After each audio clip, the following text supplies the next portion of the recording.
Good evening, everybody. Welcome to Voices of British Orthodoxy. I am, of course, Rita Lazar.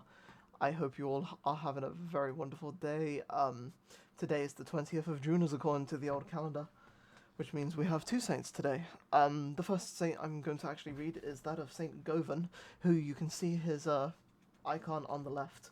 So I'll read his entry in the group chat and in the book, and then I'll read the entry in the group chat. And then we will read St Alban's entry, so let's go right into it. St Govan, also known as Govan or Kofen, and he's from the 6th century. St Govan was most likely an Irishman who had been a disciple of St Alban of Emily, who we will commemorate on the 12th of September, before he went to Wales.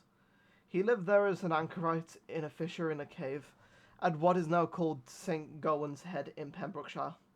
He's believed to have reposed circa AD 586 and to be buried under the altar of his hermitage. His entry in the group chat goes as follows. Saint Govan also died AD 670. Also known as Govan, was an Irish monk and spiritual student of St Fursey at Burr Castle, Norfolk, England.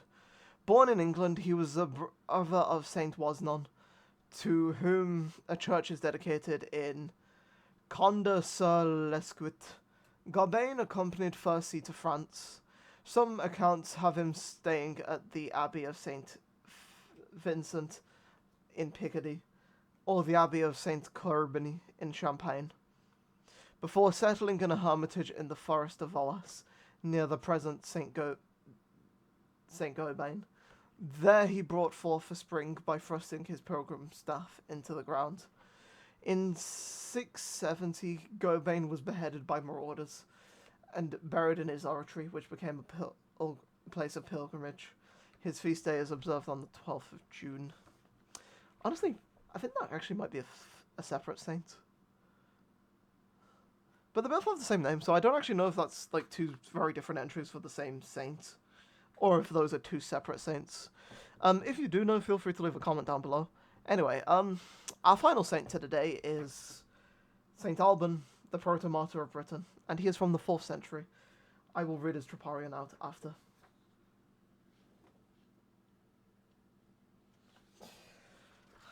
St Alban was a pagan living at Verulamium, present-day St Albans, Herefordshire in England. Drop.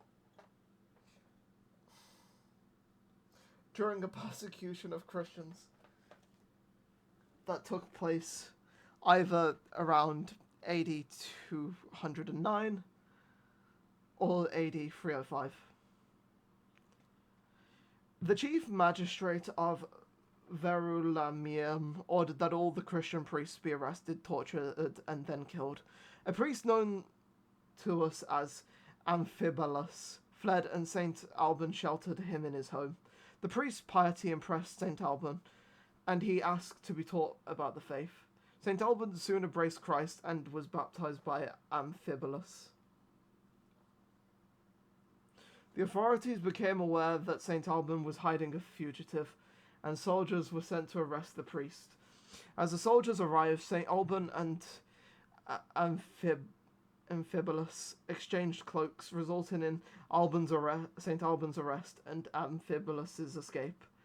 St. Alban was brought before the magistrate, who was furious that St. Alban had helped the priest escape. However, he offered St. Alban the opportunity to be freed without punishment if St. Alban would renounce Christ, offer a sacrifice to idols, and reveal where Amphibolus was hiding. St. Alban replied that he was a Christian and worshipped the one true God. The magistrate had St. Alban beaten and tortured, and once again offered to free him if he renounced Christ. St. Alban again refused, rejoicing in the suffering he was experiencing for the glory of God. The magistrate then ordered that St. Alban be taken to Holmhurst Hill outside the village and beheaded. In his Historia Ecclesiastica, St. Bede the Venerable, who we commemorate back on the 25th of May, relates of several miracles associated with the story of St. Alban's execution. One, that the bridge crossing a river which separated Verulamium and Holmest Hill was full of people who had come to witness St Alban's martyrdom, preventing the execution party from continuing up the hill. St Alban stood and prayed, making the sign of the cross over the river, which then parted, allowing the execution party to pass. The executioner was so astonished by this that he threw away his sword and refused to carry out the execution. He too was arrested, and a replacement was selected. Another miracle linked to is that they climbed Holmhurst Hill. St Alban became thirsty and asked for water. At this point, a small spring gushed forth, and the saint was able to drink. Though the well is now dry, for many years pilgrims came to drink from this holy well. One of the last miracles connected to St Alban's martyrdom is that the replacement execution struck St Alban's head off. The executioner's eyes came out of his head and fell to the ground. These miracles led to many conversions among the crowd of spectators. The actual name of the priest St Alban sheltered is unknown to us, though he has been called Amphibulus, which was the word for the cloak the priest exchanged with St Alban. It is believed that he was captured several days after St Alban's martyrdom and executed at Redbourne, a few kilometres from Holmhurst Hill. All of the other details that have come down to us about this priest should be viewed with a fair degree of skepticism. The name of the first executioner is unknown to us as well.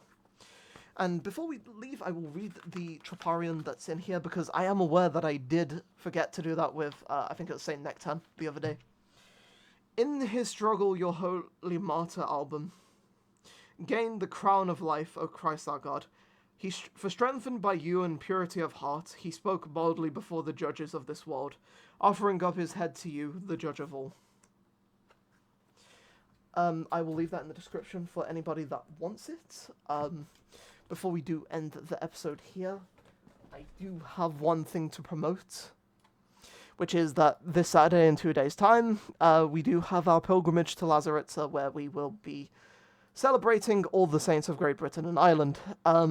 Divine Liturgy 9 a.m, singing of Troparions and Kontakions, and reading the lives of both local and important saints, presumably after.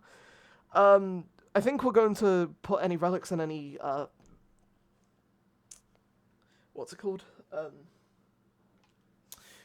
relics and, like, any icons that are brought of British saints, to be venerated, probably next to our Trodorica icon. But I'm not the most certain, so please don't quote me on that. I cannot comment for certain.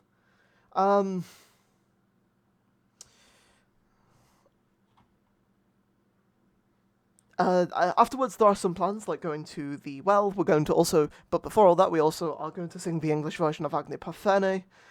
It's going to be good. It's going to be a good day. During the actual liturgy itself, we will presumably,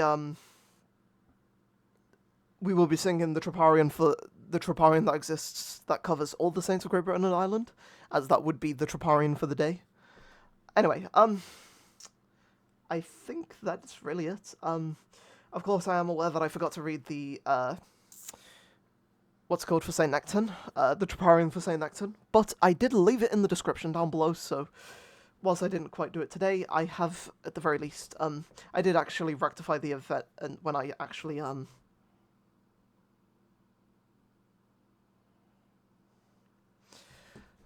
did actually fix the mistake in the description, which any of you that watched probably would have saw.